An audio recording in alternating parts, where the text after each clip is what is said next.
those of you, I don't know if anybody else has a feeling or a take on it, but in talking to publishers, I've tried to tell them, I get the feeling that when we do enter a reentry part, in whatever form it is, I think it's going to have to be a blend of print and virtual. And I think we can really learn a lot from this experience. We've learned that we can't, all virtual may not be great because people get tired of the videos. They get tired of, or they get tired of Zoom.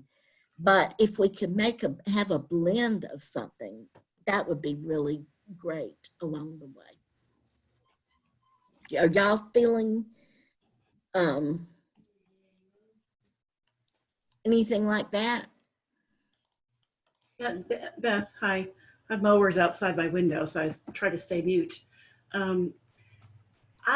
I sensed right away when Evie and somebody else said something about not getting the feedback from the parents. And I feel totally in just a vacuum with that, because I send stuff out every Sunday, every week. I send out the illustrated ministry stuff. I have zero, zilch idea if anybody has ever opened it. And I like the idea of the survey. And I heard Kim say this last week. And I know SurveyMonkey is such a tool that you can make it only just a few questions and say, this will only take 5 minutes of your time. And people are probably more likely to answer that. So I am really entertaining that idea of a survey, even though old school me says, oh, surveys don't work. Only certain people answer them. But with the one online, the SurveyMonkey, they really do make it easy. So I'm also against all the screen time. I see kids and they're zoomed out, they're videoed out. I have an 8-year-old grandson right now who takes his, he sneaks his tablet to bed at night. And his grandmother, who takes care of him all day, his other grandmother, she cannot get him. I mean, he won't mind or anything. He is addicted to the screen. And that's the thing I'm trying to get away from. And then we went into, shutdown, and now the kids have to be on their screens in order to finish their school. So I'm very frustrated with too much screen time, and how do we know if the parents are even reading what we send out? I think my struggle right now. What were you going to say, Lisa? I was just going to say, I think my struggle right now too is with summer coming up. I mean, under normal circumstances, most of our programming stops in June through August because our congregation is just not in town and not engaged, and our numbers go way down. So we're trying to decide the things that we're doing right now. How much do we want to continue doing through the summer if we're still not meeting? But it's hard not knowing what parents are actually using. If I knew they were using the Godly Play videos every week, I'd keep doing it. But I don't want to keep doing it and spending our time on it if nobody's using it at a time when our participation usually goes even lower. So, and then you have to wonder if it's going to be a flip side that people really want resources in the summer because camps and stuff like that have all been canceled and there's no school. So what do you feel kids stays with? We've had, I've been using the Godly Play curriculum to do children's moments within our live stream videos, or live stream each week. And I get tremendous feedback every single week. So because it's within the actual confines of the worship service, so kids can kind of come in and out of the room, but it's not like requiring them to, do another screen time if we're trying to get families to watch the church service. So yeah, they're a little bit longer, but they actually have worked really well because they don't really require conversation until the end, right? But so they've worked really well, if that's an idea. And then I do a Zoom with kids. I'm trying to do that each week for like 25 minutes and just touch base. There's no pressure. I have different groups of kids meeting up at different times, but I'll take that story, and that's kind of what I base the narrative around. And then I just ask for prayer requests and we pray. And it's just to see their face. But I don't know if going into summer, rather than making separate Godly Play videos, if that could be something that might be helpful. Do you all know about the parent pages of Godly Play? Parent pages were designed quite a while back when the wave started about doing more faith at home, having more resources for parents to work on at home. So you tell the Godly Play story typically in your classroom, and you send them home with a parent page that is very well done on how the parents can read the story, has a little figure on there of the way the pattern of what was set up, so they can actually talk about the story during the week. So I have been putting Godly Play on there. I just use the Godly Play Foundation videos, and they're very well done, and they're out there available on YouTube. So I just send that out with a parent page for whatever story I was going to tell. And I know some of our parents are using that just because they're so into Godly Play. But I have a feeling it stops there. And I did a pen pal thing, and I know 2 parents who did it. Of course, I sent it out to 20 families, but I know of 2 parents that did it. It's just so little that I know. So going back to question of who's opening, is anybody opening a link? So I use this free version of MailChimp, and that's how I send out the emails. And so everything is uploaded as a file with a link to open the file, or a link to something on the web, even something to like a Google Doc. And so what MailChimp tells me is who opens the email, who clicks on a link, how many times they click on a link, when they do it. So that's how I can tell what people are reading, and at least what people are clicking on, whether they stay with it and watch a whole thing or read a whole article. That I can't tell you, but and that's just the free version of MailChimp. Yeah, thank you for that, because you just reminded me that Constant Contact, which is what we use, does the same thing. And I'm so new to Constant Contact, I had forgotten that. So thank you. So that might be a way that you could see if, how much. I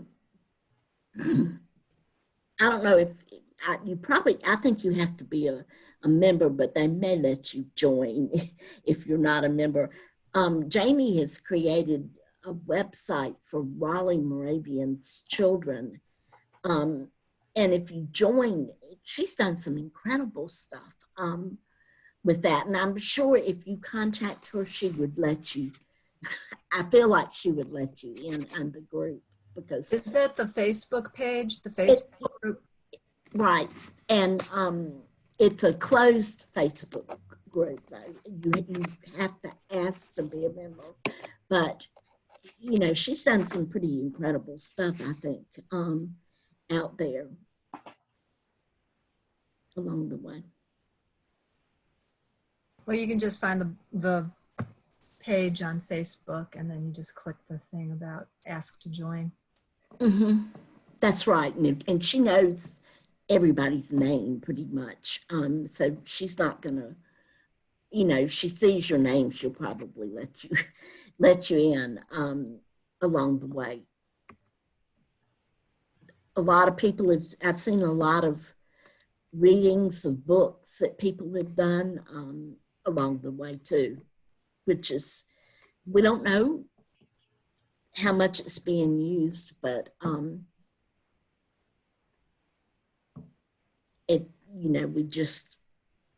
it is a creative way of doing it. I have a question. What are some of, go ahead.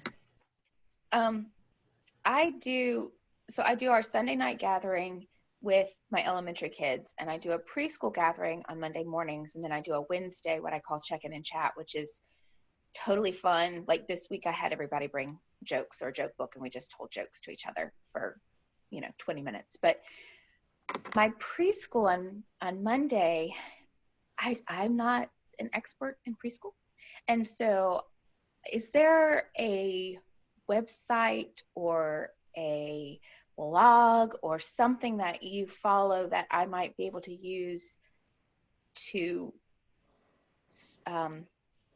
maybe get some ideas or somewhere to start crafting some ideas for what I do with them on Mondays. Anybody have any resources?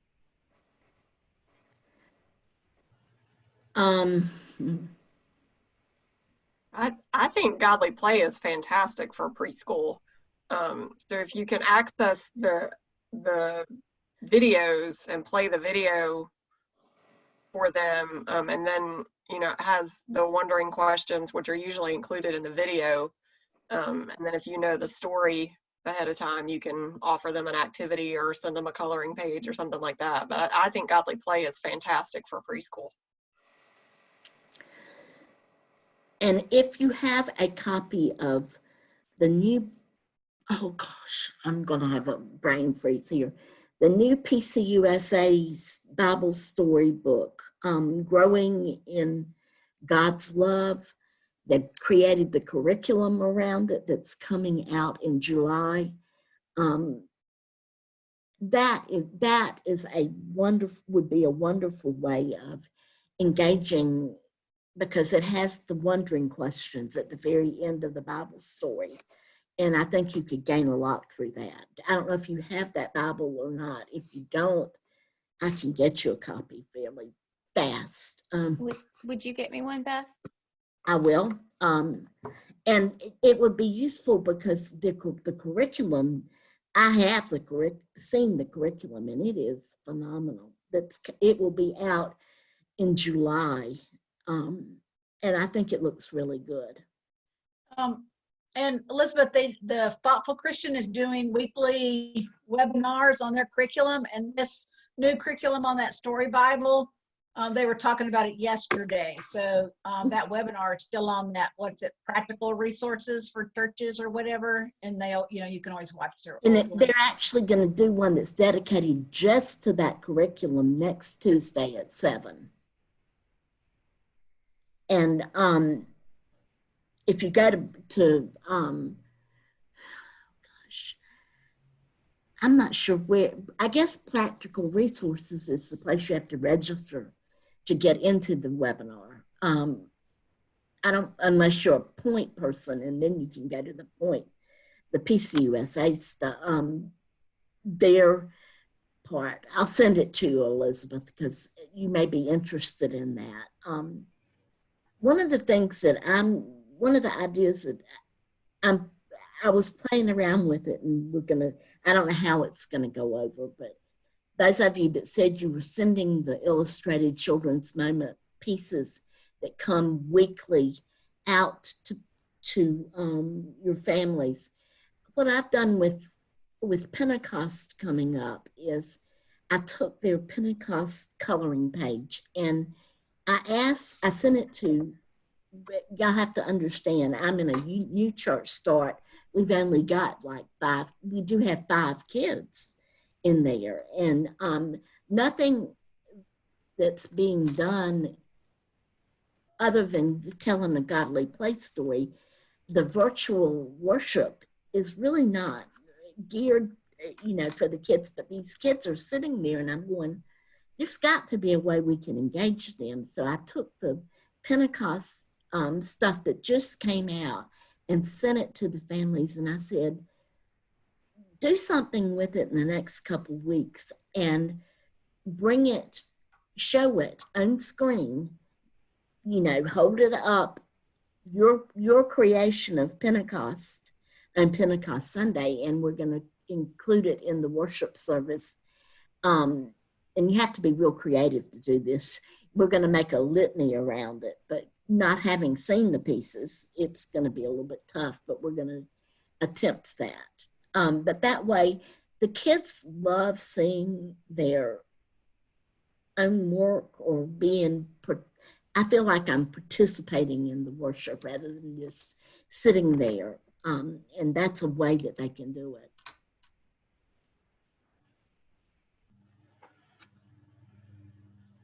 And that was Unillustrated Children's Moments early. Yeah, I think they just did it. But have you guys seen the mosaics that they have on illustrated ministry. I just ordered one of those, and I'm gonna have. I sent it. It went out yesterday, and I've got like 6 or 7 emails already with people interested in having one of the tiles, and I haven't figured out how to get them back to the church yet. But once I get them back to the church, I want to put them together and use it for worship. And the same kind of thing is that, you know, people get to contribute and engage and stuff. So I'm excited about that. We did that one year. An actual artist, we found a picture that we liked, and she did all the work of projecting it on the wall and drawing it in black and white, and then had a picture next to everybody's station. And it was so beautiful that it was frameable. It just came out so well. She's really good with paper, and that's the first time I was introduced to that idea. But it sounds like you're saying Illustrated has it, and they're calling it mosaics. That would be interesting. I have asked for refrigerator art for people to take pictures of some of the art that they're doing, even adults, intergenerationally. I've gotten no response, of course, but now I'm thinking about, as kind of a side to that, has anybody ever put out art supplies for their congregation members to come by and replenish some of their art supplies at home?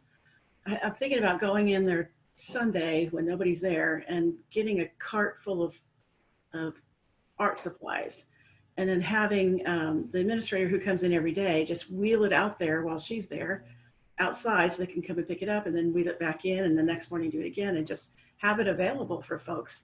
I don't know if people are getting their art supplies online, or if they're just not doing art. I wonder too if any of you have done something similar with anything at all for families to pick up, like to come to church and pick up, because we're also thinking about some ways to do Pentecost, and we were thinking about trying to do like the kind of like the Advent, everybody does the birthday cake mix, and we were thinking about trying to put something together like that to give families for Pentecost, but we're concerned about the safety and germs of us packing bags and having families come pick them up. Have y'all done anything like that, art supplies or any other thing that families picked up? We just did, I ordered stuff from Oriental Trading and had it shipped to one of our CE committee members' houses. And then she put everything and grouped it into bags. And I ordered, gift bags and everything. So everything went straight to her. And then she hand delivered them yesterday. And I don't know exactly how she did it, but I've already gotten some feedback from parents that appreciate it. And it's not necessarily religious. It was just hey. And it was also a way to connect with those families that we haven't made contact with in a non-threatening way, hopefully. And because we had a slip in there that had, our different offerings to see if anything helped anybody. But that's how we did it. And I mean, it's still got the whole germ factor, but it's down to one person. So. I did the same thing. I did just for fun with my littlest guys, we did a marble challenge. So I got a bunch of marbles and some candy. And so it was just me, and I made sure I, Lysoled them all off and all that stuff, put them in a bag, and I took them and set them on the kid's door and rang the doorbell and waited for them to come. So you could make eye contact and you could say hi. And you're right, with the people we hadn't seen in a while, it got them re-engaged, but it was only me touching the stuff, and I made sure that it was all, cleaned and everything. So it took a whole afternoon to drop everything around and get it all over town, but Elizabeth. But that's the kind of thing I think committee members who are retired, they're looking for ways to help. And that's an option. Yeah. As far as preschool goes, Elizabeth, what we've done, since I'm the preschool director also, besides doing children's stuff at Starmount, we've created a bulletin for the church kids that has fun stuff along with the church stuff, but it has links on all the page, so they can just click on it, and it takes them to the Bible app if they want to do an app, or if they want to do a coloring page. And we've also done it on the bottom of our website, where you have connect on the website, on your website, and put those activities on there where they can reach out. But we've just created a Facebook page for the young families for preschool all the way up through 5th grade. And so those parents are connecting there, and I'm putting craft ideas and how to make chalk paint and different things and stuff besides just church stuff. So it's just another way to connect. Thank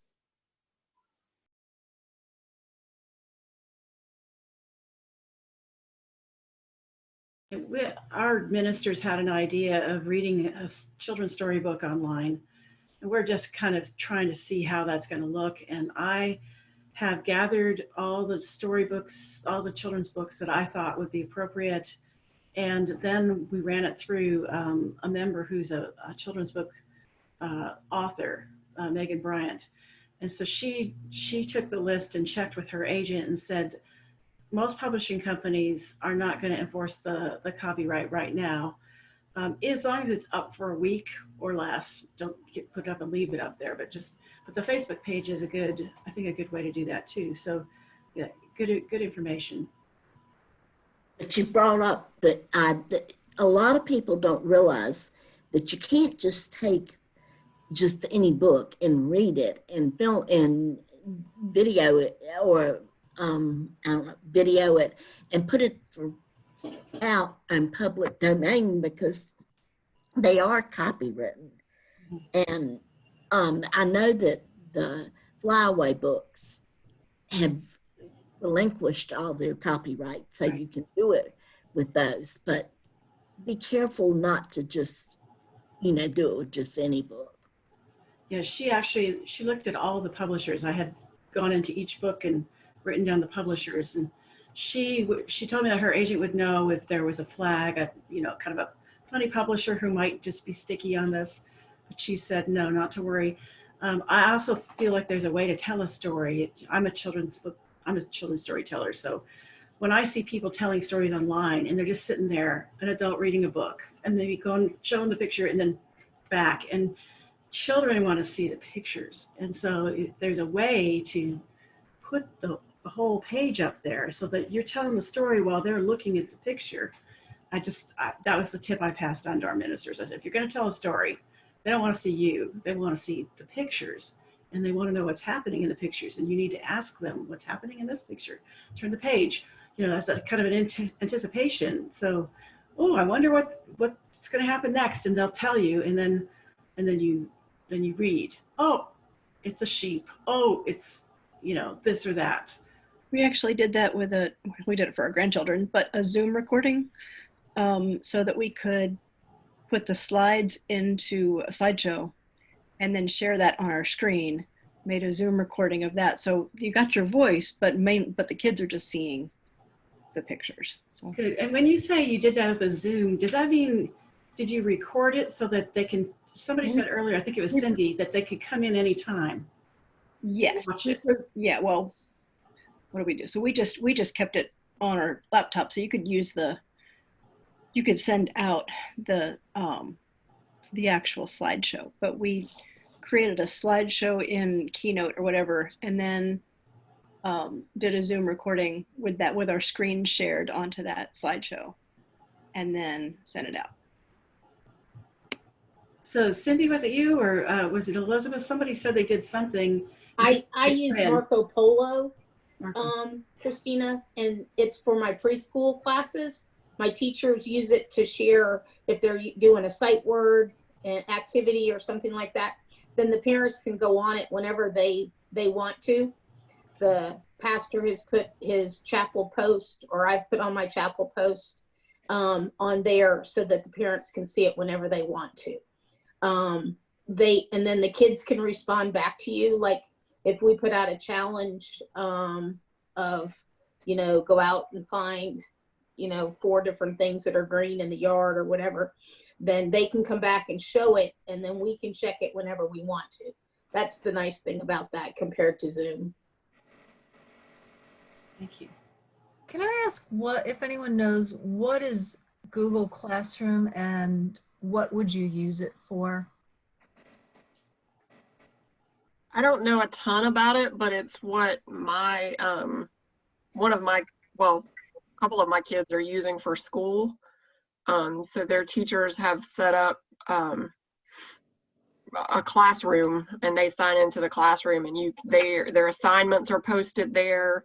I think they can do, one of them mostly doing Zoom video chats, but they can post all that in Google Classroom, where it's got a link to the Zoom chat, it's kind of got a schedule, it's got assignments, and then it sends us, at the end of the week, it sends us a summary so we can see the assignments and the grades, or if something's missing or something like that. And they have to log in, so they, nobody else can see that classroom unless they have a login. The teacher has to add them to the classroom, and that sort of thing. So I know it's a platform for that, but they're mostly using it for school. I'm not sure if it would be very useful for church unless you wanted to use it for like Sunday school classroom groups or something.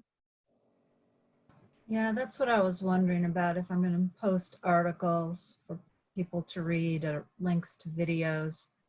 And I just don't want that floating around on a